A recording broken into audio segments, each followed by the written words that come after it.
కొన్ని మాటలు సమయం నేర్చుకోవడానికి ప్రయత్నం చేద్దాం.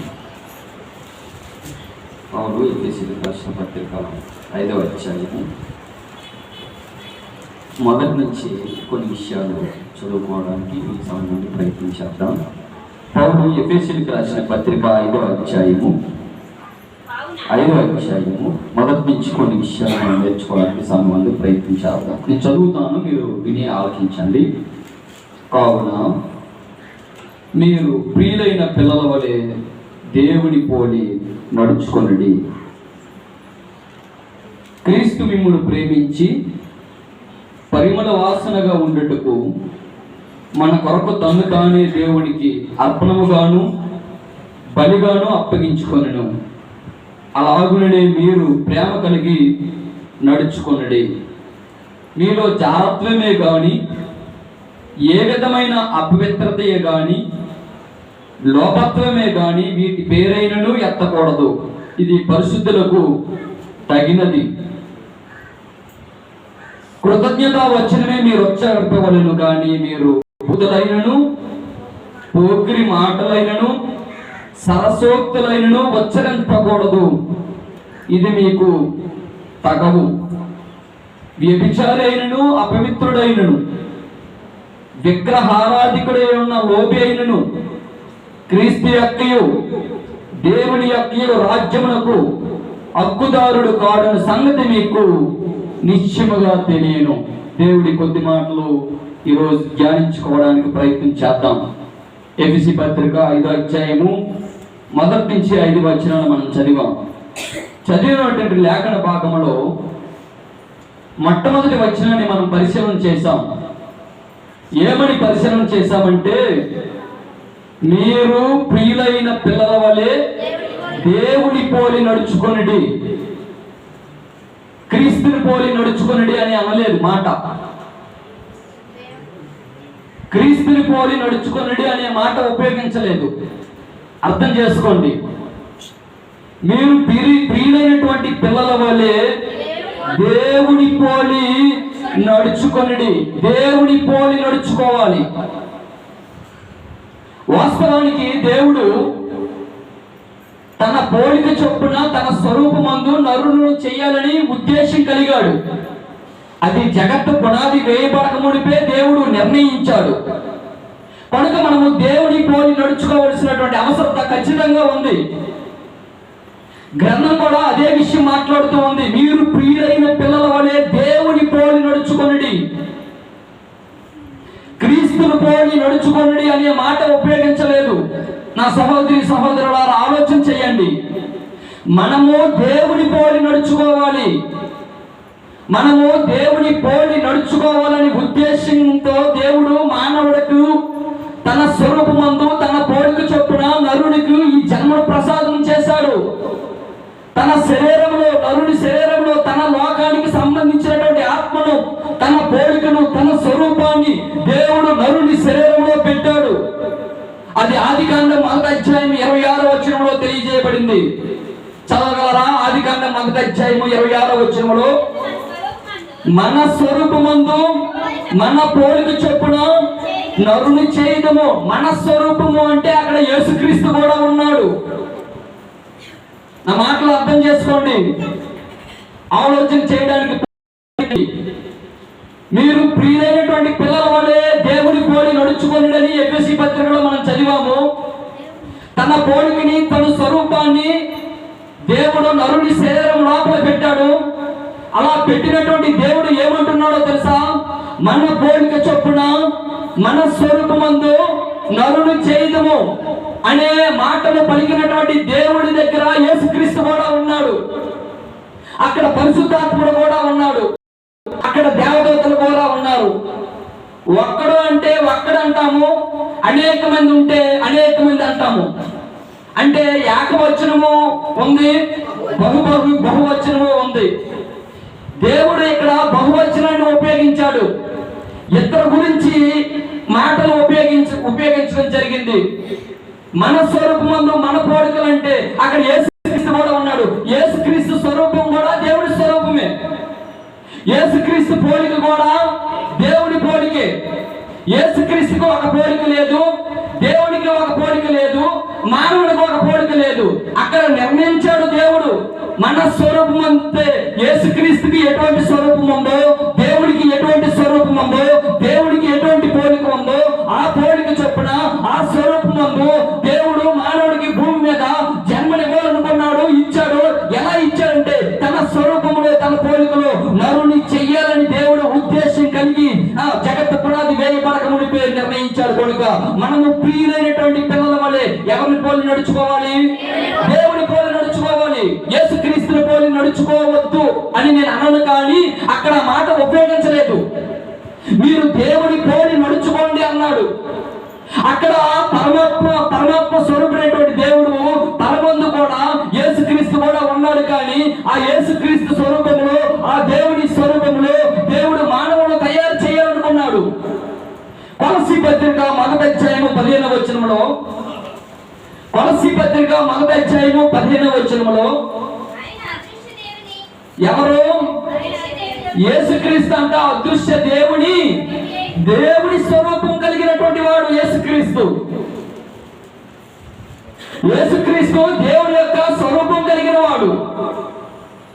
యేసుక్రీస్తు దేవుని యొక్క రూపం కలిగిన వాడు. దేవుడికి ఎటువంటి స్వరూపం ఉందో ప్రభువైనటువంటి యేసుక్రీస్తు కూడా అటువంటి స్వరూపమే ఉంది. దేవుడికి ఒక స్వరూపం లేదు, యేసుక్రీస్తుకి ఒక స్వరూపం లేదు. గ్రంథం స్పష్టంగా మాట్లాడుతూ ఉంది, ఆయన అదృశ్య దేవుని స్వరూపి. ఎవరు? కాదు కాదు మాటలు ఆలకించండి.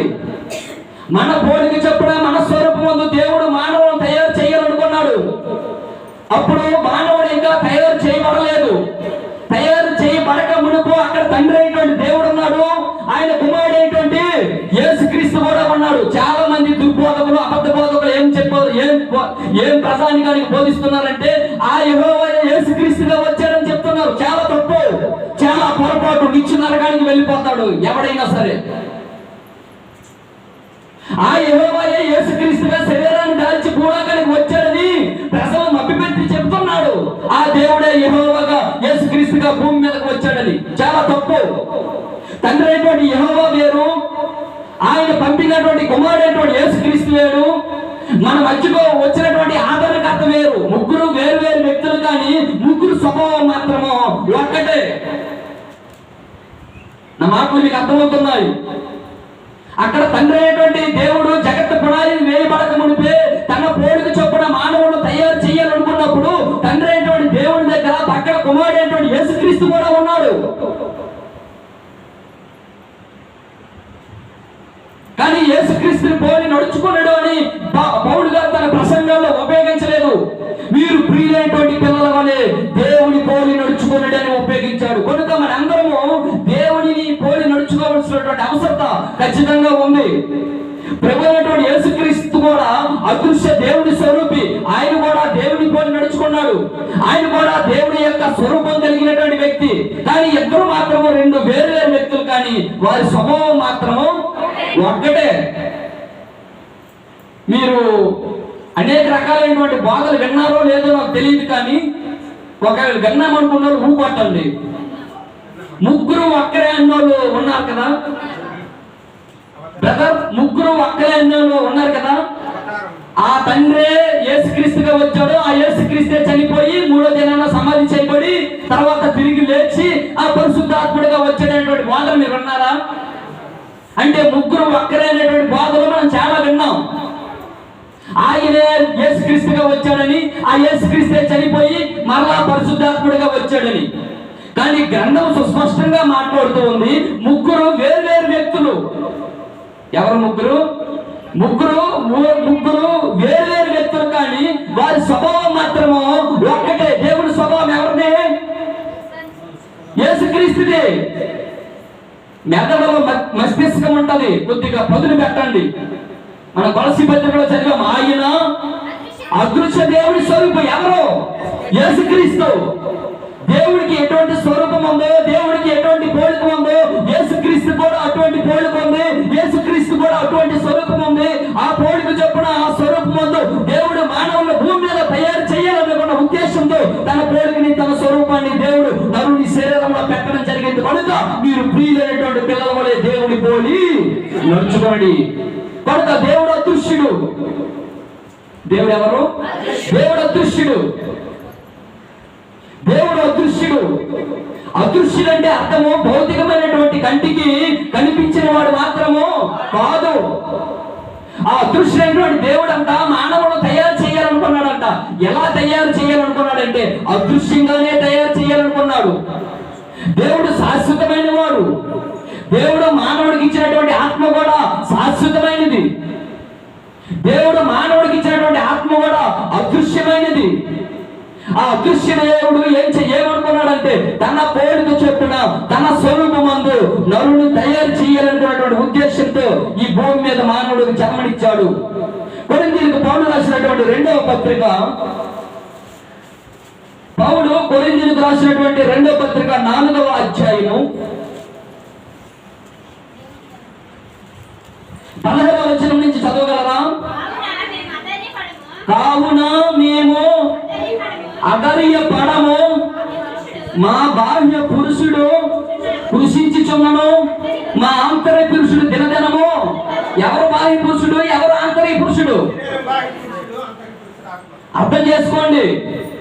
దొంగ బాధలు వచ్చేసాయి, అబద్ధ బాధలు వచ్చేసాయి, కలిపి చెరిపడి బాధలు వచ్చేసాయి. మనుషులను మాయోపాయముల చేత వంచనతో కుయుక్తితో మోసం చేసినటువంటి బాధలు వచ్చేసాయి. మనము అంచె దినములలో అపాయకరమైనటువంటి కాలంలో మానవుడు ఉన్నాడు. అందుకే అబద్ధపు బాధలను ఖండించడానికి, వాక్యపు వెలుగులో బుద్ధి చెప్పడానికి దేవుడు నన్ను ఏర్పాటు చేసుకున్నాడని రూఢిగా నమ్ముచూ ఉన్నాను. అది అతిశయోక్తి కాదు. అబద్ధ బాధలను, అబద్ధ దుర్బోధనను వాక్యపు వెలుగులో ఖండించాలి. ఏదైనా నా సొంత మాటలు కానీ, నా సొంత ఆలోచనలు కానీ బైబిల్కి కానీ వాక్యానికి కానీ కలపకూడదు. ఎందుకో తెలుసా? ఇందులో ఒకటి ఏది తీసినా సరే, ఏది కలిపినా సరే ఆ తెగుళ్ళు మన మీదకు వస్తాయని గుర్తు పెట్టుకుని బోధకుడు ఖచ్చితంగా ఒళ్ళు దగ్గర పెట్టుకుని బోధించవలసినటువంటి అవసరం ఉంది ఖచ్చితంగా. కనుక దేవుడు మానవుడు తయారు చేయాలనుకున్నాడు. ఎలా తయారు చేయాలనుకున్నాడంటే తన పోలిక చొప్పున తన స్వరూపమందు తయారు చేయాలనుకున్నాడు. ఎక్కడ అనుకున్నాడంటే భూమి మీద కాదు, పరమందు అనుకున్నాడు. అప్పుడు యేసుక్రీస్తు కూడా ఉన్నాడు. యేసుక్రీస్తు కూడా ఎవరి స్వరూపి? అదృశ్య దేవుడి స్వరూపి. దేవుడు అదృశ్యమైన వాడు, యేసుక్రీస్తు కూడా అదృశ్య స్వరూపం కలిగిన వాడు. మానవుడు కూడా అదృశ్య స్వరూపం కలిగినటువంటి స్వరూపంలో దేవుడు మానవుడు సృష్టించాలనుకున్నాడు. కనుక మేము అతర్యపడము, మా బాహ్య పురుషుడు కృషించిపోతున్నాడు, మా ఆంతర్య పురుషుడు దినదినము నూతన పరచబడుచున్నాడు. చదవండి. మేము దృశ్యమైన వాటిని చూడక అదృశ్యమైన వాటిని. ఏవి దృశ్యమైనవి, ఏవి అదృశ్యమైనవి? కంటికి కనిపించే ప్రతి వస్తువు కూడా అదృశ్యమైనదే. కంటికి కనిపించని ఏ వస్తువైనా సరే అది అదృశ్యమైనది. కనుక మేము అతర్యపడము, మేము అదృశ్యమైనటువంటి వాటిని నిదానించి చూచుచున్నాము. అదృశ్యమైనవి. అదృశ్యమైనవి అంటే దేవుడు ఎలాంటి వాడు? అదృశ్యమైన వాడు. దేవుడు మానవుడికి ఇచ్చినటువంటి ఆత్మ ఎలాంటిది? అదృశ్యమైనది. పరలోక రాజ్యం ఎలాంటిది? అదృశ్యమైనది. దేవుడు మనకు ఇచ్చినటువంటి రక్షణ ఎలాంటిది? అదృశ్యమైనది. దేవుడు మనకు తండ్రి ఎలాంటి వాడు? అదృశ్యమైన వాడు. కనుక అదృశ్యమైన వాటిని నిదానించి చూడాలి అంటే జాగ్రత్తగా పరిశీలన చెయ్యాలి. ఎలా పెడితే అలా చూడటం కాదు, దానిని జాగ్రత్తగా పరిశీలన చేయవలసినటువంటి అవసరం ఖచ్చితంగా ఉంది. దేనిని జాగ్రత్తగా పరిశీలన చేయాలంటే అదృశ్యమైనటువంటి వాటిని, అదృశ్యమైనటువంటి వస్తువులను జాగ్రత్తగా పరిశీలన చేయాలి. దృశ్యమైనటువంటి వస్తువులు, ఈ దృశ్యమైనటువంటి వస్తువులు అంటే మన భౌతికమైనటువంటి కంటికి కనిపించేవి. అయ్యా ప్రేమ్ కుమార్ గారు, దృశ్యమైనటువంటి వస్తువు అంటే ఒక మాట చెప్పండి. మన భౌతికమైనటువంటి కంటికి కనిపించేది, మన కళ్ళతో చూసే వస్తువు పేరు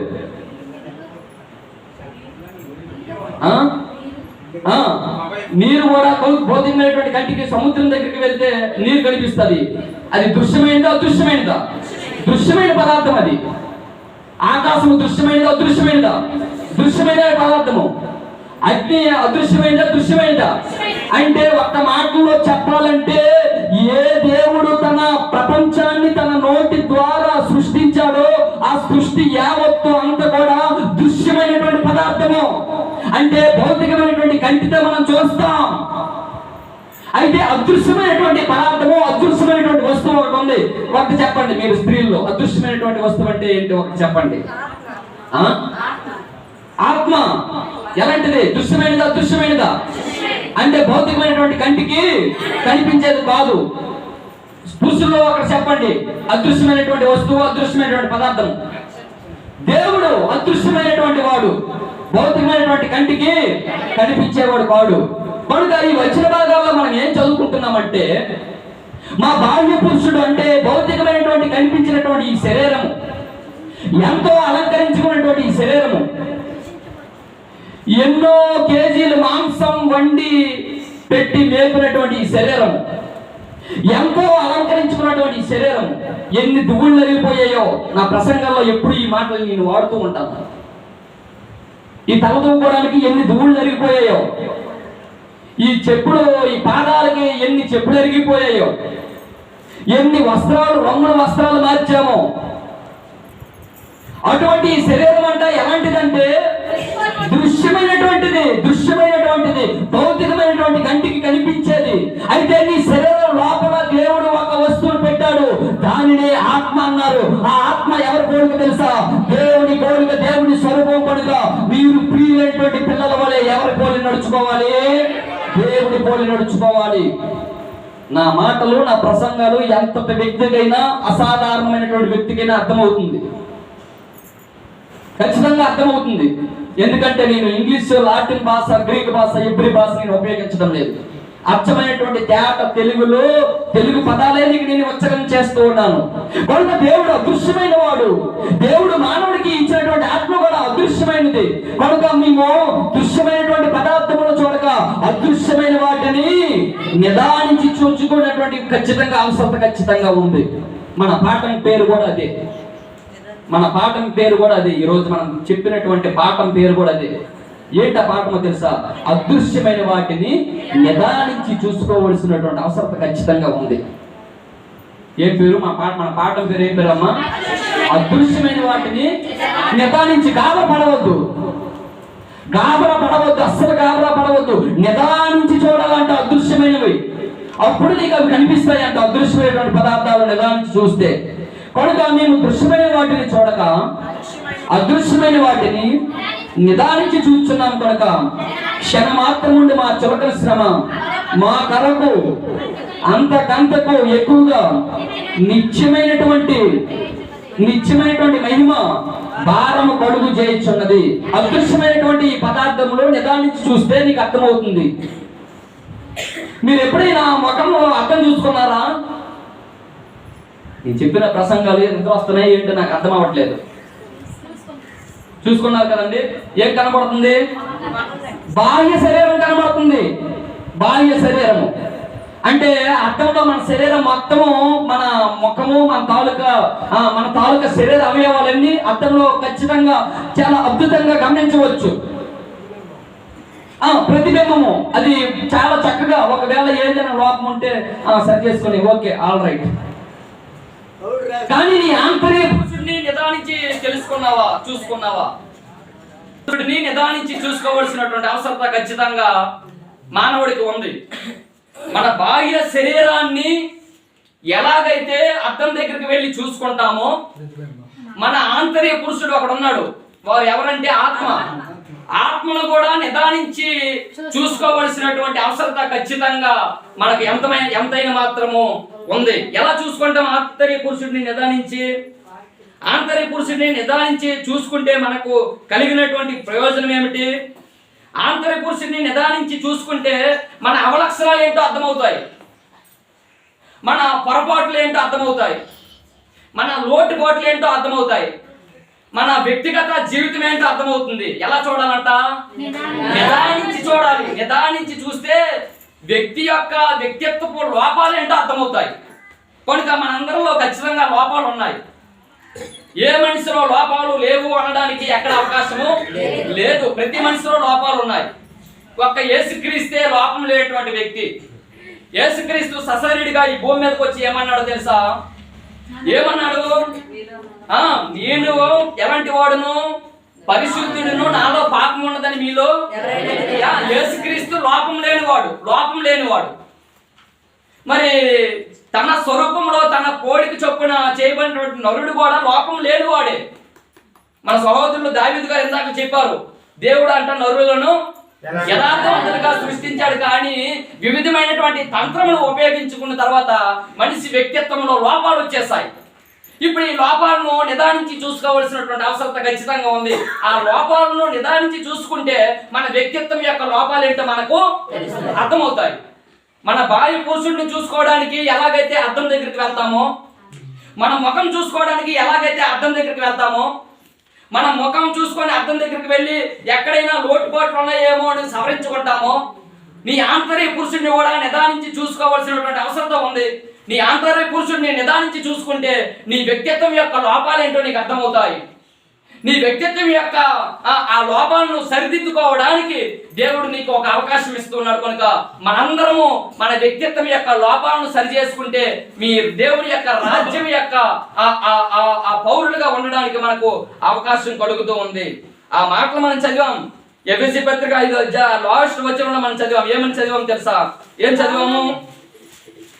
ఎఫెసీ పత్రిక 1వ అధ్యాయము 5వ వచనంలో మనం చదివాం. వ్యభిచారి అయినను, అపవిత్రుడైనను, విగ్రహారాధికుడై ఉన్న లోబి అయినను, క్రీస్తు యొక్కయు దేవుని యొక్కయు రాజ్యమునకు హక్కుదారుడు కాడని సంగతి మీకు నిశ్చయముగా తెలియదు. దేవుని రాజ్యమునకు హక్కుదారుడు ఎవరు కారో తెలుసా? ఎవరైతే తమ వ్యక్తిత్వం యొక్క అవలక్షణాలను గుర్తుపట్టరో వారు దేవుని రాజ్యం యొక్క క్రీస్తు రాజ్యం యొక్క ఆ రాజ్యమునకు హక్కుదారుడు కాడు అనే విషయాలు మనం చదివాం ఇంతవరకు. కనుక మనందరము ఏంటి నిదానించి చూడాలి? ఏంటి నిదానించి చూడాలి? అదృశ్యమైన వాటిని నిదానించి చూసుకుంటే అప్పుడు మన వ్యక్తిత్వం యొక్క లక్షణాలు ఏంటో మనకు అర్థమవుతాయి, తెలుస్తాయి. నల్లగొందో తెల్లగొందో పొడుగుగొందో అంటే అర్థం దగ్గరికి వెళ్తే మన బాహ్య పురుషుడు కనిపించేస్తాడు కదా. ఈ ఆంతరిక పురుషుడు భౌతికమైనటువంటి కంటికి కనిపించిన వాడు కాడు. అది నిదానించి చూడాలి. అందుకే నిదానము అనే మాట ఉపయోగించడం జరిగింది. నిదానమే ఒక ఉంటదండి. నిదానమే అది ఆ నిదానంగా ఆలోచించవలసినటువంటి అవసరం ఉంది. కనుక ఈ సమయం ముందు నిదానంగా ఆలోచన చేద్దాం. మన వ్యక్తిత్వం యొక్క లోపాలేంటో, మన వ్యక్తిత్వం యొక్క లక్షణాలేంటో ఈ గ్రంథము చేయడానికి సరి చేసుకోవడానికి ప్రయత్నం చేద్దాం. అలా సరి చేసుకుంటేనే దేవుడి యొక్క రాజ్యానికి మనం ఎలాంటి వారమంట? హక్కుదారులు. సరి చేసుకోలేని వాళ్ళు సరి చేసుకోలేని వాళ్ళు హక్కుదారులు కాదు. సరి చేసుకోవాలి. ఏంటి సరి చేసుకుందామో మనం చూద్దాం. ఎఫెసీ పత్రిక 5వ అధ్యాయము 4వ వచనం మనం చదువుదాం. ఎట్లనగా ఎఫెసీ పత్రిక 5వ అధ్యాయము 4వ వచనం. కృతజ్ఞతావచనమే మీరు ఉచ్చరింపవలెను, కానీ బూతులైనను ఓకిరి మాటలైనను సరసోక్తులైనను ఉచ్చరింపకూడదు. ఇవి మీకు తగవు. వ్యభిచారి అయినను, విగ్రహారాధికుడైన లోబి అయినను క్రీస్తు యొక్కయు దేవుని యొక్కయు రాజ్యమునకు హక్కుదారుడు కాడని సంగతి మీకు నిశ్చయముగా తెలియను. ఇక్కడ చాలా కఠినమైనటువంటి మాట ఉపయోగించడం జరిగిందండి. ఇవి మనిషి యొక్క వ్యక్తిత్వపు లోపాలు. ఇవి మనిషి యొక్క వ్యక్తిత్వ లోపాలు. వ్యక్తిత్వ లోపాలంటే భౌతికమైనటువంటి శరీరానికి సంబంధించినవి కావు, ఆత్మకు సంబంధించినటువంటి లోపాలు ఇవన్నీ మనిషి యొక్క ఆత్మకు సంబంధించినటువంటి లోపాలు. అక్కడ మనం చదువుతాం. వ్యభిచారి అయినను, అపవిత్రుడైనను, లోబి అయినను క్రీస్తు యొక్కయు దేవుని యొక్కయు రాజ్యమునకు హక్కుదారుడు కాడని సంగతి మీకు నిశ్చయముగా తెలియను. ఇక్కడ వ్యభిచారి అయినను అనే మాట ఉపయోగించడం జరిగింది. వ్యభిచారి అనే మాట దేహానికి సంబంధించినదా? ఆలోచించండి. ఎందుకంటే నిదానించి అక్కడ ఉన్నదే. మీరు అదృశ్యమైన వాటిని నిదానించి చూసుకోవాలి, నిదానించి చూడాలి. గాబరగా ఏదో చెప్పేసి ఏదో వెళ్ళిపోతున్నాం అని కాదు. ఇక్కడ వ్యభిచారి అనే మాట ఉపయోగించడం జరిగింది. మీకు నేను ప్రశ్న వేస్తున్నాను, వ్యభిచారం అంటే శారీరకమైనటువంటి సంబంధమా? అరే చెప్పడం లేదు. ఒక స్త్రీ పురుషుల మధ్య ఉన్నటువంటి లైంగిక సంబంధమా వ్యభిచారం అంటే? మరి ఏంటి వ్యభిచారం అంటే? మీరే చెప్పేశారు, లైంగిక సంబంధం కానే కాదు, శారీరక సంబంధము కానే. మరి వ్యభిచారం అనే మాట దేనికి ఇక్కడ ఉపయోగించాడు? భౌతికమైనటువంటి శరీరానికి ఉపయోగించాడా? ఆత్మకు సంబంధించినటువంటి అదృశ్యమైనటువంటి పదార్థానికి ఉపయోగించాడా? ఏంటి వ్యభిచారం అంటే అర్థము? యాకోబు పత్రిక 4వ అధ్యాయం చూడండి. యాకోబు పత్రిక 4వ అధ్యాయం 4వ వచనం. అందరూ తీసుకోనండి, ఎందుకంటే వీటిని మనము నిదానించి చూసుకోవాల్సినటువంటి అవసరం ఖచ్చితంగా ఉంది. వ్యభిచారులారా, ఈ లోక స్నేహం దేవునితో వైరమని మీరు ఎరుగురా. ఇక్కడ వ్యభిచారం అంటే శరీరమైనటువంటి సంబంధం కాదు. ఈ వ్యభిచారం అంటే శారీరకమైనటువంటి సంబంధం కాదు. వ్యభిచారం అంటే ఇద్దరు స్త్రీ పురుషుల మధ్య ఉన్నటువంటి సంబంధం కాదు. ఇక్కడ యాకోబు అంటున్నాడు, వ్యభిచారం అంటే ఎవరో తెలుసా? ఈ లోకంతో స్నేహం చేసిన వాడంటే వ్యభిచారి. ఎవరంట వ్యభిచారి? లోకంతో స్నేహం చేసిన వాడు ఎలాంటి వాడంట? వ్యభిచారి. ఇది అందుకే ఎలా పడితే అలా దేవుని యొక్క మాటలు చెప్పడానికి అవకాశం లేదు. చాలా మంది ప్రసంగికులు ఈ మాటలు ఎలా తెలిసి ఉపయోగించుకుంటారు? వ్యభిచారులని అంటే, ఇదిగో నువ్వు ఒక పురుషుడితో పట్టబడ్డావు, నువ్వు వ్యభిచారివి. అది భౌతికమైనటువంటి సంబంధం. అది నేను ఇప్పుడు దేని గురించి మాట్లాడుతున్నాను? మీరు దృశ్యమైన వాటిని చూడక అదృశ్యమైన వాటిని, అదృశ్యమైనటువంటి పదార్థాల గురించి మాట్లాడుతున్నాను. దృశ్యమైనటువంటి పదార్థాల గురించి మాట్లాడటం లేదు. దృశ్యమైనటువంటి శరీరం గురించి నేను మాట్లాడటం లేదు. దృశ్యమైనటువంటి ఈ కంటికి కనిపించినటువంటి సృష్టి గురించి నేను మాట్లాడటం లేదు. దృశ్యమైనటువంటి పంచభూతాల గురించి నేను మాట్లాడటం లేదు. అదృశ్యమైనటువంటి వాటిని గురించి నేను మాట్లాడుతున్నాను. అదృశ్యమైన వాడు దేవుడు. దేవుడు మానవుడికి ఇచ్చినటువంటి ఆత్మ కూడా అదృశ్యమైనది. ఇప్పుడు ఆత్మ అంట నిదానించి చూసుకుంటే వ్యక్తిత్వం యొక్క లోపాలు ఏంటో ఖచ్చితంగా ప్రతి మనిషికి అర్థమవుతాయి. భౌతికమైనటువంటి వస్తువులను చూడటం కాదు, ఆత్మ సంబంధమైనటువంటి వస్తువులను చూడండి. ఇక్కడ వ్యభిచారి అనే మాట అనేది చాలా మంది ఎలా అనుకుంటారో తెలుసా? భౌతికమైనటువంటి శరీరానికి సంబంధించినది కదా అనుకుంటారు. ఏమమ్మా? చాలా మంది ఏమనుకుంటారు? వ్యభిచారం అంటే ఒక మాటలో ఒక స్త్రీకి ఒక పురుషుడికి ఉన్నటువంటి సంబంధం అనుకుంటారు కదా. కానీ యాకోబు ఏం చెప్తున్నాడు? వ్యభిచారం అంటే ఈ లోక స్నేహము దేవునికి వైరమని మీరు ఎరుగురా. ఎవడు లోకముతో స్నేహము చేయునో వాడు దేవునికి శత్రువు.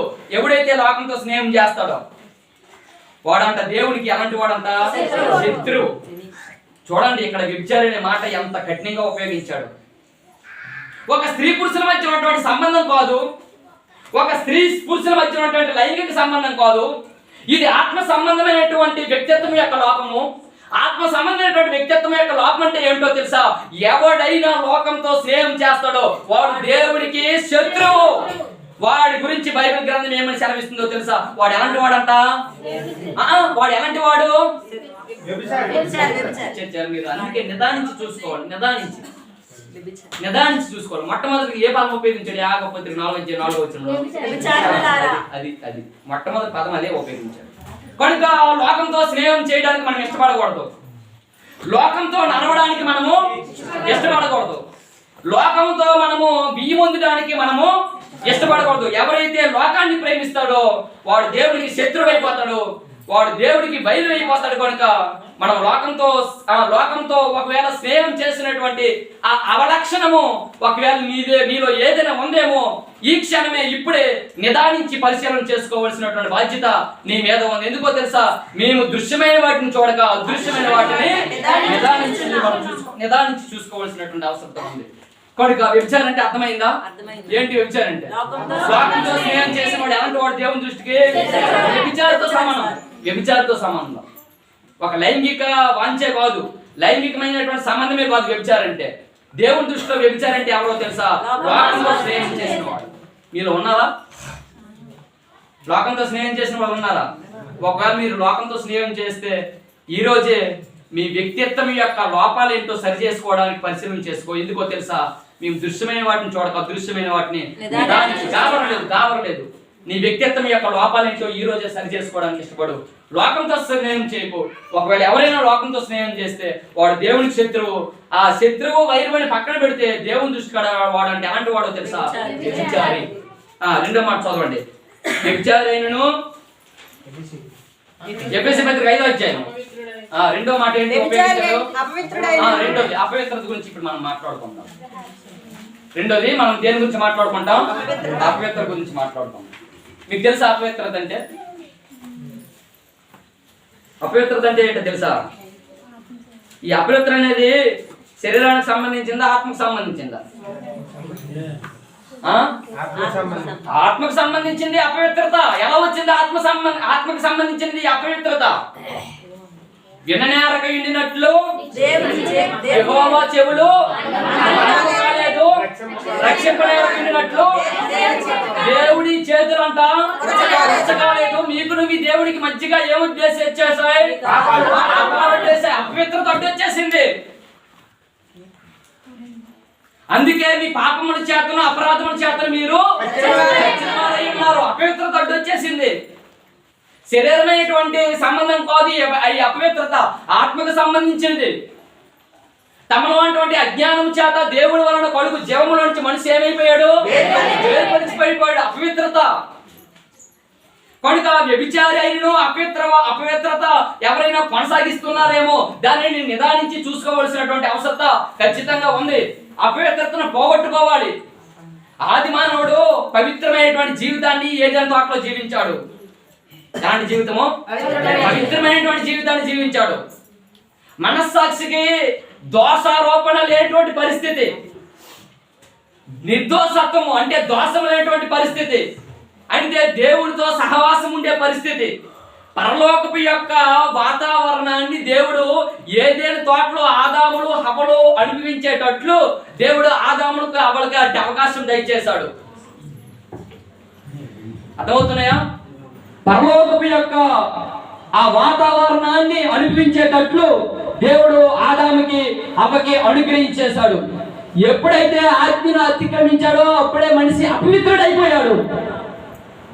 ఎప్పుడైతే ఆజ్ఞను అతిక్రమించాడో అప్పుడే మనిషి పాపముల చేతను అపరాధముల చేతను చచ్చిపోయాడు.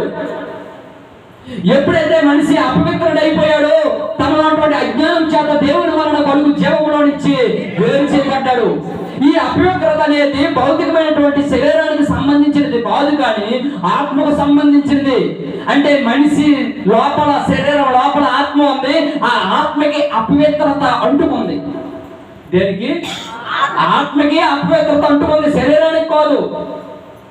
శరీరానికి ఏం చేస్తామో తెలుసా? అపవిత్రత అంటితే వెంటనే ఏం చేస్తామంటే చచ్చిన శవం దగ్గరికి వెళ్తే వెంటనే ఏం చేస్తాం? ఇంటికి వచ్చి స్నానం చేస్తాం. ఈ అపవిత్రత అటువంటి అపవిత్రత కాదు. కీడు దగ్గరికి వెళ్తే వెంటనే శరీరానికి వెంటనే స్నానం చేస్తాం, వెంటనే అపవిత్రత పోవాలని. ఇది శరీరానికి సంబంధించినది కాదు. ఈ అపవిత్రత దేనికి సంబంధించిందో తెలుసా? నీ అంతరంగానికి సంబంధించినది, నీ ఆత్మకి సంబంధించినది. దేవుడు తన పోలికన తన స్వరూపమందు నరుని చేస్తే నరుడు వ్యభిచారి అయిపోయాడు. దేవుడు తన పోలికన తన స్వరూపమందు దేవుడు మానవుడు చేస్తే మానవుడు అపవిత్రుడైపోయాడు. ఈ వ్యభిచారి అనే ఈ మాట భౌతికమైనటువంటి శరీరానికి, భౌతికమైనటువంటి లైంగిక సంబంధానికి సంబంధించినది కాదు. ఈ వ్యభిచారి అనే మాట దేనికి సంబంధించిందో తెలుసా? నీ అంతరంగానికి సంబంధించినది. కనుక నీ అంతరంగాన్ని జాగ్రత్తగా నిదానించి పరిశీలన చేసుకుంటే నీ వ్యక్తిత్వం యొక్క లోపాలేంటో నీకు అర్థమవుతాయి. మీకు అర్థమవుతున్నాయా? భౌతికమైనటువంటి శరీరం గురించి నేను మాట్లాడటం లేదు, కానీ నీ లోపల ఉన్నటువంటి అంతరంగాన్ని బట్టి నేను మాట్లాడుతున్నాను. నీ ఆత్మ ఎవరి పోలిక? నీ ఆత్మ ఎవరి స్వరూపము? దేవుడి స్వరూపము, దేవుడి పోలిక అనేటువంటి ఆత్మ ఈ రోజు వ్యభిచారి అయిపోవడానికి కారణం ఏమిటి? లోకంతో స్నేహం చేయడం వలన. ఈ లోకం స్నేహము దేవునికి వైరము. ఎవడు లోకంతో స్నేహం చేస్తాడో వాడు దేవుడికి శత్రువు. ఇది ఆత్మ సంబంధమైనటువంటి మలినము. దీనిని నిదానించి పరిశీలన చేసుకోవాల్సినటువంటి బాధ్యత ఖచ్చితంగా ఉంది. మనం రెండవ విషయాన్ని మాట్లాడాం, అపవిత్రత. ఈ అపవిత్రత అనేది నీ అంతరంగానికి సంబంధించింది.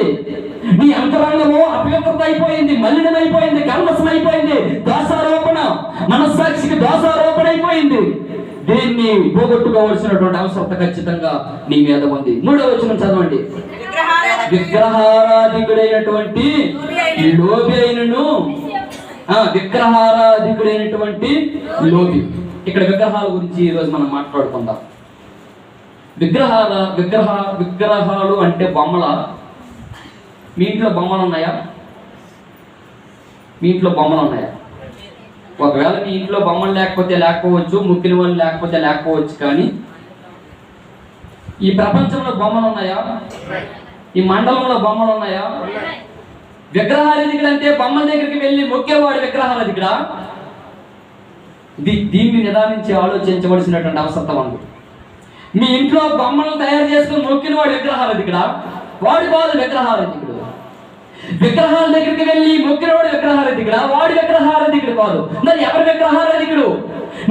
నేను ముందే చెప్పాను, భౌతికమైనటువంటి శరీరానికి సంబంధించినటువంటి మాటలు నేను ఈ రోజు నేను మాట్లాడటం లేదు.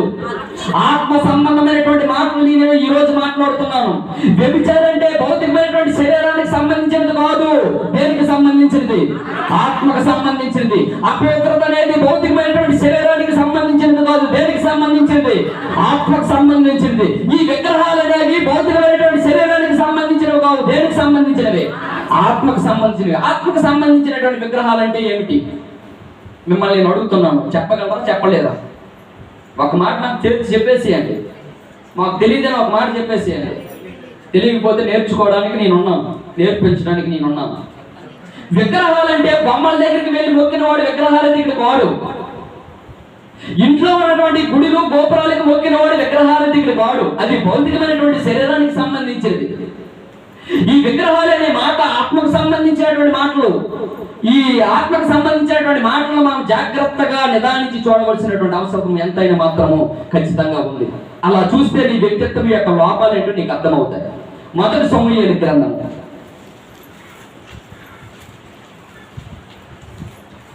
ఈ సందర్భంలో సౌలు గురించిన మాట్లాడిన సమాచారము, దేవుడి చిత్తము నెరవేర్చాలని భావించే వాళ్ళు ఈ విగ్రహార్థికులు అంటారు. 1 సమూయేలు గ్రంథము 15వ అధ్యాయం 20వ వచనం నుంచి చదువుదాం. అందుకు సౌలు ఆ మాట అనవద్దు, నేను యెహోవా మాట విని యెహోవా నన్ను పంపిన మార్గమున పోయి అమాలేకులు రాజైన ఆగగును తీసుకుని వచ్చింది. కానీ అమాలేకుల నిర్మూలము, ఈ అమాలేకుడు రాజైనటువంటి ఆగగు అమాలేకుడు బాధ అమాలేకుడే. అంటే ఈ సౌలు ఏం చేశాడు? దేవుడు ముందే చెప్పాడు, అమాలేకులలో అందరినీ నువ్వు నిర్మూలన చేయాలి, అమాలేకులను సర్వనాశనం చెయ్యాలి. అమాలేకులు రాజులైతేనేమి, మనుషులైతేనేమి, జంతువులైతేనేమి ప్రతి ఒక్కరిని నువ్వు నిర్మూలన చేసి సర్వనాశనం చెయ్యాలని దేవుడు సౌలుకు ఆజ్ఞాపించాడు. ఇప్పుడు సౌలు రాజు ఎవరి మాట వినాలో తెలుసా? దేవుడి మాట వినాలి, దేవుడిని చెప్పింది చెయ్యాలి. ఇక్కడ విగ్రహారాధికులు అంటే ఎవరో తెలుసా? దేవుడు చెప్పినది చెయ్యక చెప్పకూడనివి చేసిన వాడే విగ్రహారాధికుడు. దేవుడు ఏమని చెప్పాడో తెలుసా? అమాలేకులను అందరూ అంతం చేయాలి, అమాలేకులు రాజును కూడా అంతం చేయాలంటే ఈ సౌలు ఏం చేశాడు తెలుసా? అందరిని అంతం చేశాడు, కానీ రాజును మాత్రం అంతం చేయలేదు. ఆ రాజుని ఆ బ్రతికొండగానే తీసుకొచ్చాడు. ఆ కింద వచ్చిన చదవండి. అయితే గిల్గాలులో నీ దేవుడైన యెహోవాకు బలి అర్పించుటకై జనులు శపితములను గొర్రెల్లోను ఎడ్లలోను ముఖ్యమైన దాన్ని తీసుకుని వచ్చి సమూయేలుతో చెప్పును. అందుకు సమూయేలు తాను సెలవిచ్చిన ఆజ్ఞను ఒకడు గైకొనట వలన యెహోవా సంతోషించును. ఏమిటి? దహన బలులు అర్పించడం వలన ఆయన సంతోషించిన. ఆలోచించుము, బలులు అర్పించడం కంటే ఆజ్ఞను గైకొనటియు, పొట్టేలు కొవ్వు అర్పించడం కంటే మాట వినటియు శ్రేష్టము. తిరుగుబాటు చేయుట సోది చెప్పుటి పాపముతో సమానము. అదిగో ఏంటి? మూర్ఖత్వం. మూర్ఖత్వం అంటే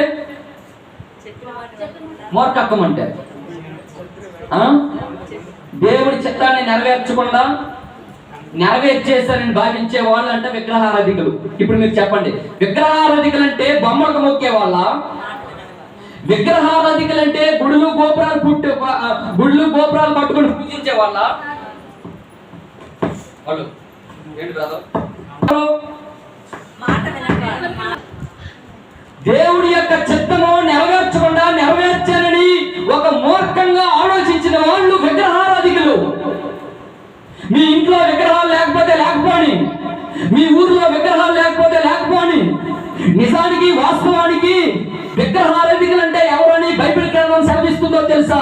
దేవుడి యొక్క చిత్తము చొప్పున, దేవుడి యొక్క ఆజ్ఞల చొప్పున నడవకుండా ఆ ఆజ్ఞల చొప్పున నడిచారని భావించే వాళ్ళంట విగ్రహారాధికులు. దేవుడు సౌలు రాజుకి చెప్పాడు అమాలేకులందరినీ నిర్మూలన చేయాలని. ఇక్కడ సౌలు రాజు ఏం చేశాడు తెలుసా? దేవుడి యొక్క మాటను పెడచెవిని పెట్టి రాజును బ్రతికొండగానే తీసుకువచ్చాడు. ఎవరి మాటను తిరస్కరించాడు? దేవుడి మాటను తిరస్కరించాడు. ఆయన బలు అర్పించిన విషయంలో సంతోషించడు, పొట్టేలను అర్పించిన విషయంలో సంతోషించడు, నువ్వు బాణుకులు వేయడం విషయంలో సంతోషించడు. ఆయన ఎప్పుడు ఎలా సంతోషిస్తాడు తెలుసా? ఒకడు ఆయన మాట వినటం వలన ఆయన సంతోషిస్తాడు, ఆయన ఆజ్ఞలో గైకుంటే ఆయన సంతోషిస్తాడు. ఇక్కడ సౌలు రాజు ఏం చేశాడో తెలుసా? దేవుడి యొక్క మాటను వినలేదు, దేవుడి యొక్క మాటను పెడచెవిని పెట్టి అక్కడ ఒక మాట చక్కనటువంటి మాటను దేవుడు ఉపయోగించాడండి. ఏంటి? మూర్ఖతను అడుగుపరచుటకు మాయా విగ్రహము గృహదేవతలను పూజించుటతో సమానం అంట. మూర్ఖతను కనపరిచిన వాడు అంట దేనితో సమానం అంట? నువ్వు విగ్రహాలు ఇంట్లో పెట్టుకొని పూజించడం కాదు, మీ ఊర్లో విగ్రహాలు పెట్టుకొని పూజించడం కాదు. నువ్వు మూర్ఖత్వమును కనపరిచినటువంటి విషయంలో నువ్వు ఉంటే ఖచ్చితంగా నీ ఇంట్లో ఏం పెట్టుకున్నావు? మాయా విగ్రహములను గృహదేవతలను పూజించుటతో సమానము.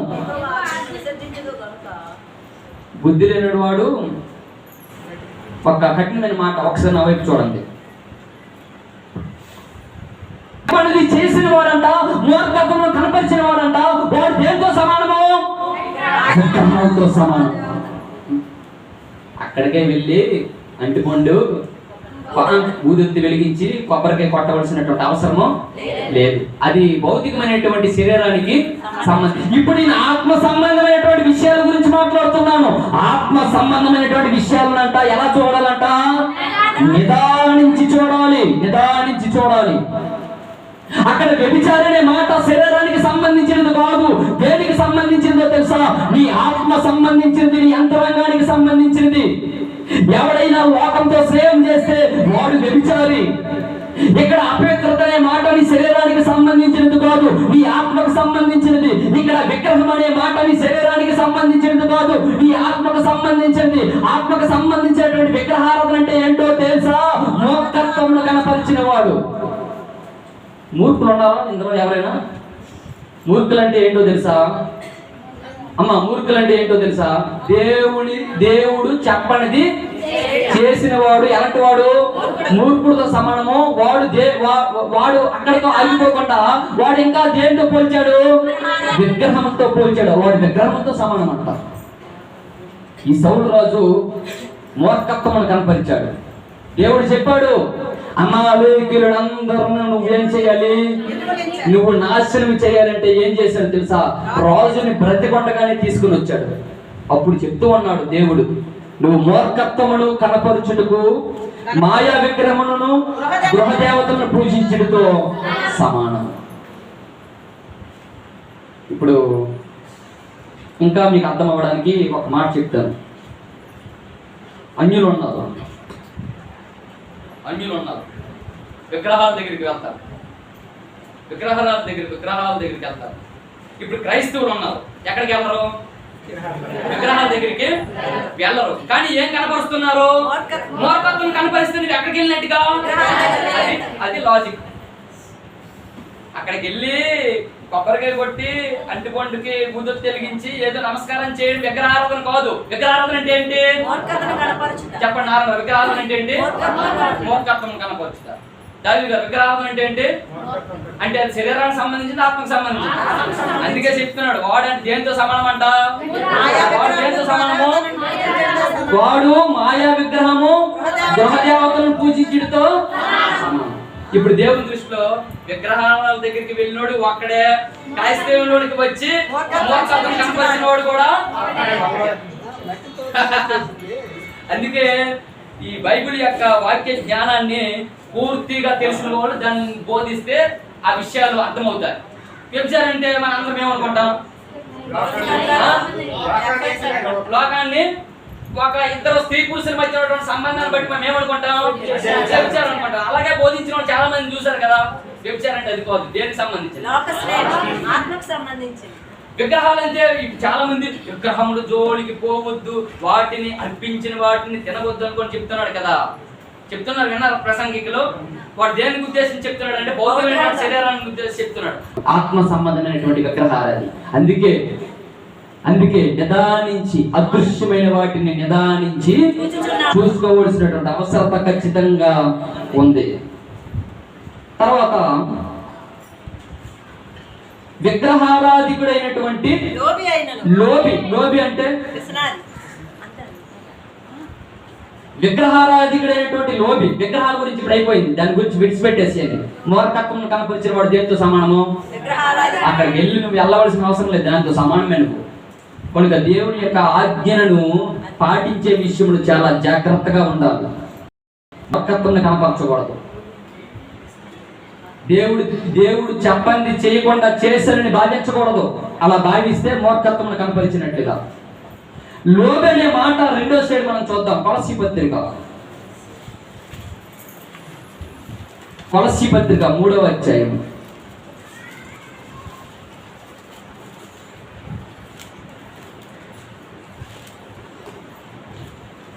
కొలస్సీ పత్రిక 3వ అధ్యాయం 5వ వచనం. కావున భూమి మీద ఉన్న మీ అవయములను అనగా జారత్వమును, కామతురతను, దురాశను, విగ్రహారాధైనటువంటి ఈ ధనాపేక్ష కూడా దేనితో సమానం అంట? విగ్రహం. ధనాపేక్ష అంటే ఏంటో తెలుసా?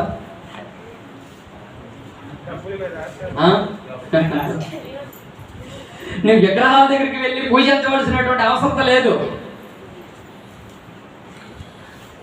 నీ మనసులో ధనాపేక్షను బట్టి కూడా నువ్వు విగ్రహారాధికుడివే. చాలా మంది ధనాన్ని పూజించిన వాళ్ళు నేను చాలా మందిని చూశానండి. ధనాన్ని పూజించడం అంటే ఏంటో తెలుసా? ఆ డబ్బు కట్టను అలాగా బీరువులో పెట్టి ఏం చేస్తారు? దానికి హారతి గై కొనవే. విగ్రహారాధికుడైనటువంటి ధనాపేక్ష చంపివేయుడి ధనాపేక్షను చంపివేయాలి. నీ మనస్సులో ఉన్నటువంటి ధనాపేక్ష. ఈ ధనాపేక్ష కూడా ఎలాంటిదో తెలుసా? విగ్రహంతో సమానమే. ఇది అంతరంగానికి సంబంధించినది ఈ ధనాపేక్ష. ఇది లోకత్వం యొక్క రెండవ కోణము ఈ ధనాపేక్ష. ఇది విగ్రహంతో సంబంధము. ఇంకొక వచనాన్ని చూద్దాం. యెహెజ్కేలు గ్రంథము 14వ అధ్యాయము. యెహెజ్కేలు గ్రంథము 14వ అధ్యాయము మొదటి 2-3 వచనాలు చదువుదాం. అంతటా ఇశ్రాయేలీయుల పెద్దలలో కొందరు నా ఎద్దకు వచ్చి నా ఎదుట కూర్చొని ఉండగా యెహోవా వాక్కు నాకు ప్రత్యక్షమై ఇలాగ సెలవిచ్చును, నరపుత్రుడా, ఈ మనుషులు తమ విగ్రహములలో తమ హృదయములలో విగ్రహములనే నిలుపుకొని ఏం పెట్టుకున్నారంట? హృదయములలో విగ్రహములనే పెట్టుకొని. హృదయంలో విగ్రహాలను పెట్టుకోవడం అంటే ఎవరు చెప్పారు? మంచిదే, మంచి మాట అది. హృదయంలో విగ్రహాన్ని పెట్టుకోవడం అంటే మూర్ఖత్వమును కనపరచడము. హృదయంలో విగ్రహం పెట్టుకోవడం అంటే ధనాపేక్ష కలిగి జీవించడము. హృదయంలో విగ్రహాలు పెట్టుకోవడం అంటే దేవుడి యొక్క ఆజ్ఞను అతిక్రమించడము. హృదయంలో విగ్రహాలను పెట్టుకోవడం అంటే ఈ లోకంలో వ్యభిచారులుగా దేవుని దృష్టికి కనబడము. విగ్రహాన్ని లోపల పెట్టుకోవడం అంటే ఈ లోకం దృష్టిలో దేవుడికి అపవిత్రుడిగా కనబడము. అంతే తప్ప లోపల రాత్రులను తయారు చేసుకుని పెట్టుకోవడం కాదు. నేను భౌతికమైనటువంటి శిలల గురించి, భౌతికమైనటువంటి శిల్పాల గురించి నేను మాట్లాడటం లేదు. ఈ ప్రవక్త అయినటువంటి యెహెజ్కేలు దగ్గరికి వచ్చి వాళ్ళు ఏమంటారో తెలుసా? నరపుత్రుడా, ఈ మనుషులు తమ హృదయములలో విగ్రహములనే నిలుపుకొని. అంటే విగ్రహం నిలుపుకోవడం అంటే ఈ గుండి అలా తిప్పుకొని ఒక రాయిని అక్కడ పెట్టుకున్నారని అర్థమా? ఏంటి? అపవిత్రత. ఏంటి విగ్రహము? వ్యభిచారము. ఏంటి విగ్రహారాధన? దేవుని యొక్క మాటను అతిక్రమించము. ఏంటి విగ్రహారాధన? ధనాపేక్ష. ఇవి లోపల పెట్టుకొని ఏం చేస్తున్నారు తెలుసా? దోషం పుట్టించు అభ్యంతరములను తమ ఎదుటినే పెట్టుకొని ఉన్నారు. వీరు నా యొద్ద ఏమైనా విచారణ చేయలేను. వీళ్ళందరూ అంట లోపల ఇవన్నీ పెట్టుకొని యేసుకేలు ప్రవక్త దగ్గరికి వచ్చారు. లోపల ఇవన్నీ పెట్టుకొని యేసుకేలు ప్రవక్త దగ్గరికి వచ్చి విచారణ చేయమంటున్నారు. అప్పుడు యేసుకేలు ప్రవక్త ఏమన్నాడు తెలుసా? లోపల మీరు అన్ని విగ్రహాలను పెట్టుకొని మీరు నా యొద్ద ఏమైనటువంటి నీకేం భక్తి ఉంది? నీ భక్తి నీకేమో ఉంది. లోపల ఇవన్నీ పెట్టుకున్నావు. లోపల అపవిత్రత, లోపల ధనాపేక్ష అయినటువంటి విగ్రహారాధన, లోపల మూర్ఖత్వం కనిపిస్తూ ఉన్నావు, లోపల దేవుని దృష్టికి వ్యభిచారంగా కనబడుతున్నావు. ఇవన్నీ పెట్టుకొని యేసుకేలు ప్రవక్త దగ్గరికి వచ్చి నా దగ్గర నువ్వు విచారణ చేస్తే యేసుకేలు ప్రవక్త అంటున్నాడు, నీకేం భక్తి ఉంది? నీకేం భక్తి ఉంది? లోపల విగ్రహములను పెట్టుకొని నువ్వు పూజిస్తున్నావంటే లోపల ఏవైతే ఉండకూడదో వాటినన్నిటినీ పెట్టుకొని నువ్వు పూజిస్తూ ఉన్నావు.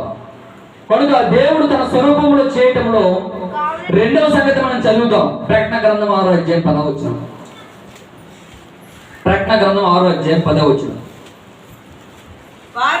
వారు నాదా సత్యస్వరూపి పరిశుద్ధుడా. దేవుడు అంటే వాడంట సత్యస్వరూపి. దేవుడు సత్యస్వరూపి. ఆ సత్యస్వరూపమైనటువంటి దేవుడు తన పోలిక చొప్పున తన స్వరూపమందు నరుని తయారు చేయాలనుకున్నాడు. తన పోలికని తన స్వరూపమందు దేవుడు నరుల్లో పెట్టాడు. అది సత్యస్వరూపము. దేవుడు సత్యస్వరూపి, మనిషి కూడా సత్యస్వరూపి. అయితే మనిషి ఇప్పుడు ఏమైపోయాడు తెలుసా? విగ్రహారాధికుడు అయిపోయాడు. అంటే ధనాపేక్ష అనేటువంటి విగ్రహారాధికుడు అయిపోయాడు. మూర్ఖత్వమును కనపరుస్తూ ఉన్నాడు, అపవిత్రతను కనపరుస్తూ ఉన్నాడు, దేవుడి ఆజ్ఞను అతిక్రమిస్తూ ఉన్నాడు. లోపల విగ్రహారాధన కలిగి మాయోపవాయముల చేత మానవుడు దేవుడికి దూరమైపోయినటువంటి స్థితిలో ఉన్నాడు. కానీ బైబిల్ గ్రంథం ఏమని సెలవిస్తుందో తెలుసా? దేవుడు సత్యస్వరూపి. ఎలాంటి వాడు? దేవుడు మానవులను తయారు చేయాలనుకుంటున్నాడు. ఉద్దేశం ఏమిటి? సత్యస్వరూపి. దేవుడు సత్యస్వరూపి. ఎబ్రీ పత్రిక 6వ అధ్యాయం 18వ వచనంలో, ఎబ్రీ పత్రిక 6వ అధ్యాయం 18వ వచనంలో, ఈ విధముగా దేవుడు తన సంకల్పము నిశ్చయమైనదని ఆ వాగ్దానములకు వారసులైన వారికి మరీ నిశ్చయముగా కనపరచవలెనని ఉద్దేశించిన వాడే తాను సత్య స్వరూపం అంటే అక్కడ అండర్లైన్ చేసుకోండి. సత్య స్వరూపం అంటే అబద్ధమాడజాలని దేవుడు అని అర్థం. దేవుడు ఏమంటే వాడమ్మా? అబద్ధమాడజాలని దేవుడు. అందుకే మనం ప్రకటన గ్రంథంలో చదివాం, నాదా సత్యస్వరూపి. సత్యస్వరూపి అంటే అబద్ధమాడ నేరని దేవుడు. దేవుడు మానవుని పోలికలో తన స్వరూపంలో నరుని చేయాలనుకున్నటువంటి దేవుడు కూడా నరుని శరీరం లోపల ఏం పెట్టాడో తెలుసా? ఆ సత్యాన్నే పెట్టాడు. నువ్వు ఒకప్పుడు అబద్ధమాడ నేరవాణిగా ఉన్నావు. అయితే మనిషి అంటే ఏం చేశాడు? యోహాను సువార్త 8వ అధ్యాయము 44వ వచనంలో చదవండి. యోహాను సువార్త 8వ అధ్యాయము 44వ వచనంలో,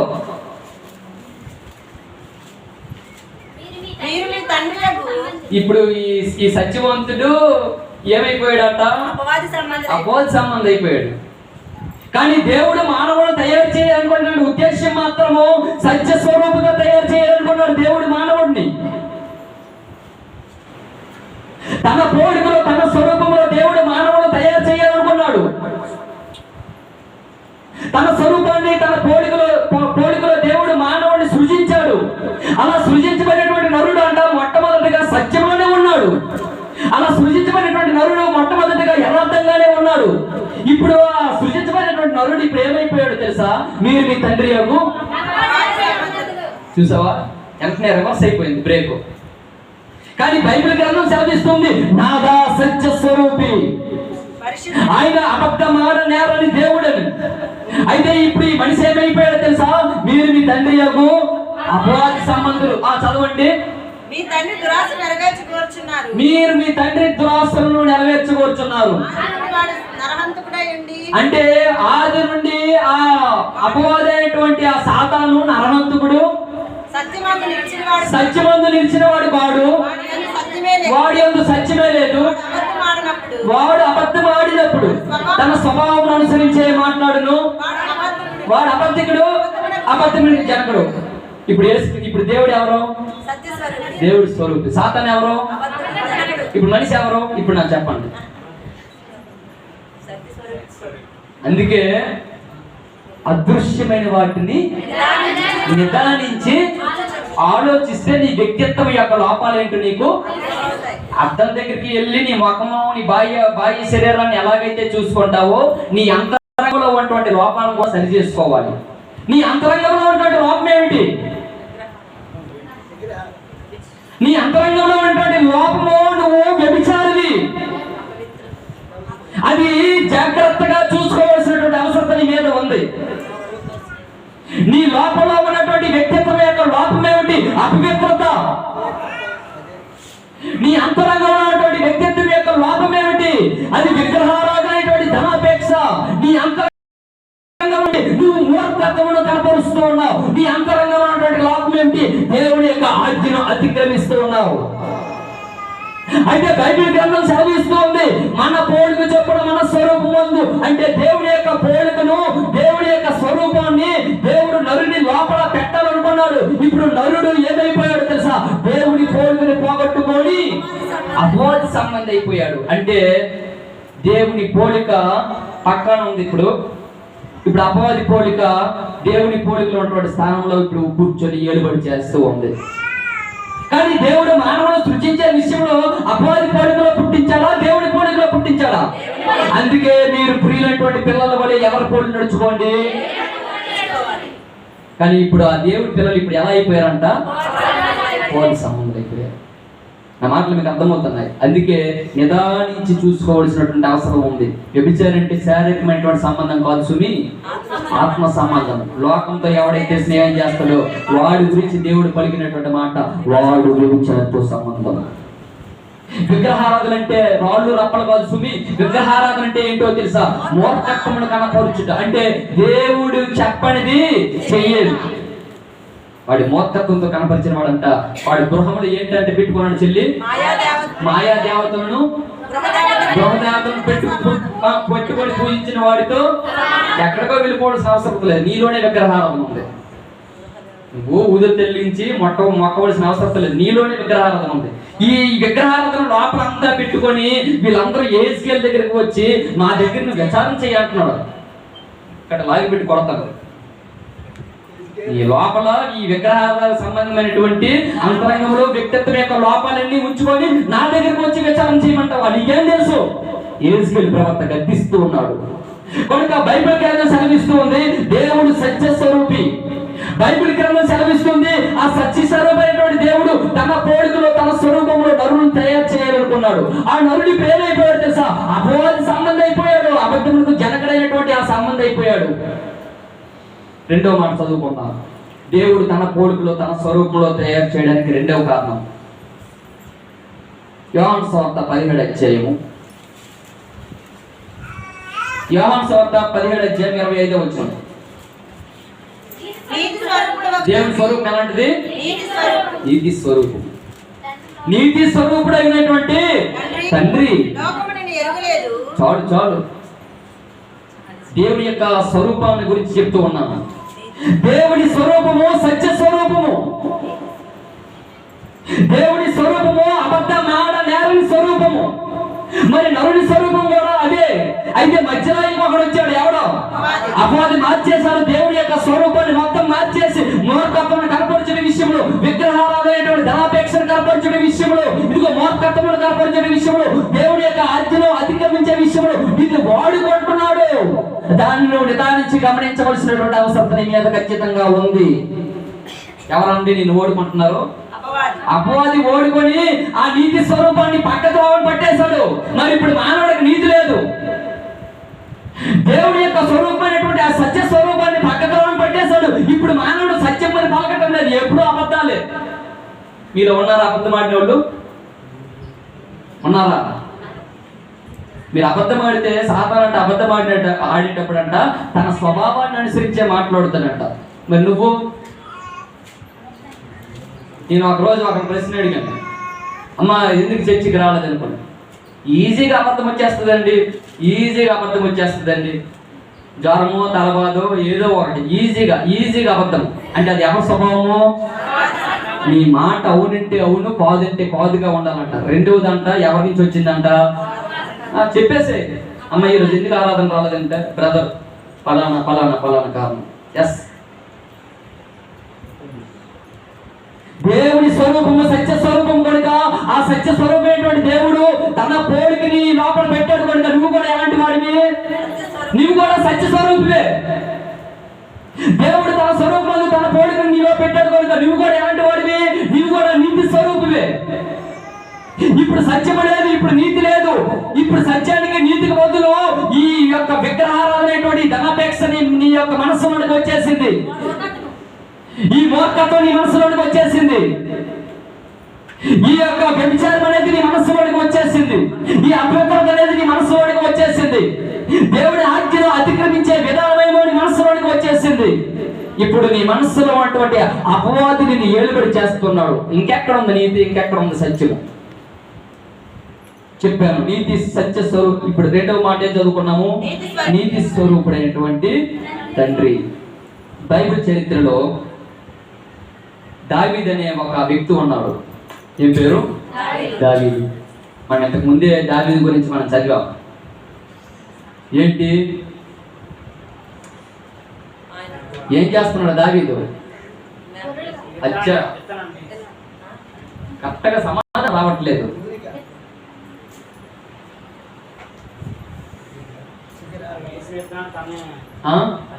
దావీదు విత్తనాలు విత్తుతున్నాడు. దావీదు విత్తనాలు విత్తుతున్నాడు. ఆ విత్తనానికి మొలకిచ్చిన వాడు ఎవడో? ఆ విత్తనానికి మొలకిచ్చింది దేవుడు. నువ్వు ఏ విత్తనాలు విత్తుతున్నావు? నువ్వు నీతి అనే విత్తనాలు విత్తాలంట. ఆ విత్తనానికి మొలకనిచ్చి దాన్ని ఫలించి అది ఒక మ్రాణుగా ఒక వృక్షంగా తయారు చేసింది దేవుడు. నువ్వు అబద్ధమనే ఒక విత్తనము జస్ట్ విత్తేసావు అంతే, దానికి మొలకనిచ్చిన వాడు దేవుడు. వ్యభిచారం అనే ఒక విత్తనం ఒక విత్తేసావు, దానికి మొలకనిచ్చి దాన్ని పెంచి పోషించిన వాడు దేవుడు. కనుక దావీదంట దేవుని యొక్క హృదయానుసారుడు. నేను ఎస్సీ కుమారుడు దావీదును కనుగొంటుని, అతను నా హృదయానుసారుడు. ఈ హృదయానుసారుడైనటువంటి దావీదు ఏం చేశాడో తెలుసా? ఉరియా భార్య బెత్షెబాతో పాపం చేయడమే చాలా పెద్ద తప్పు. అది రాజులు యుద్ధాలు జరిగినటువంటి కాలము. యుద్ధానికి పోవడమే మరొక తప్పు. యుద్ధానికి పోవడమే కాకుండా నేల నిధులో ఇటు అటు నడవడమే ఇంకొక తప్పు. అలా నడుస్తూ ఉండేటప్పుడు ఒక స్త్రీ అర్ధనగ్నంగా తన ఒళ్ళు దాచుకునేటువంటి పరిస్థితుల్లో చూడడం కూడా ఇంకొక తప్పు. అలా చూడడమే కాకుండా ఆ స్త్రీతో పాపం చేయడం కూడా ఇంకొక తప్పు. ఆ పాపాన్ని కప్పి వేయడానికి తన భర్త అయినటువంటి ఉరియాని చంపించడం కూడా. చూసుకో, తప్పు మీద తప్పు, తప్పు మీద తప్పు ఎలా వెళ్తుందో. ఎవరి గురించి? దావీదు గురించి. దేవుడు మనిషిని ఎలా సృష్టించాడు? నీతి నీతి నీతి యథార్థంగా సృష్టించాడు. ఇప్పుడు ఆ నీతి ఆ యథార్థత ఏమైపోయింది? దేవుడి హృదయానుసారుడు కదా, దేవుడికి ఇష్టమైనటువంటి మనిషి కదా, తన పోలికలో తన స్వరూపంలో చేయబడేటువంటి నరుడు కదా, దేవుడి చేత ఆశీర్వదించబడి రాజు అయ్యాడు కదా, చక్రవర్తి అయ్యాడు కదా, ఇశ్రాయేలును పరిపాలిస్తూ ఉన్నాడు కదా. అటువంటి రాజు అయినటువంటి ఆ దావీదు తప్పు మీద తప్పు, తప్పు మీద తప్పు చేయడానికి ప్రధానమైనటువంటి కారణం ఏంటో తెలుసా? ఏంటి ప్రధానమైనటువంటి కారణము?